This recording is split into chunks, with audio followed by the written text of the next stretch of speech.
নমস্কার, আমি শ্রী বাদশাহবাবুল শাস্ত্রী। আপনার জীবনের কর্মের ন্যায় অন্যায় সব কিছু বিচার করার দেবতা হলেন শনিদেব। আর 8ই জুন শনি জয়ন্তী।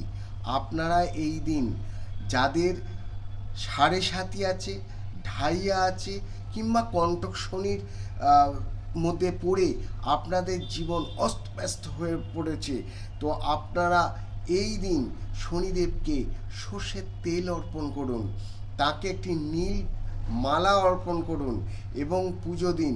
যাদের সাধ্য নেই উপবাস করা পুরো দিনের, তো তারা কিছু ফলমূল খেয়ে কিংবা আপনারা সন্ধে হলেই সেই পুজোটা দিয়ে আসুন। বাড়িতে সর্ষের তেলের প্রদীপে কালো তিল দিয়ে পশ্চিম দিকে মুখ করে আপনারা জ্বালান। ভালো থাকবেন, অন্যের ভালো করুন।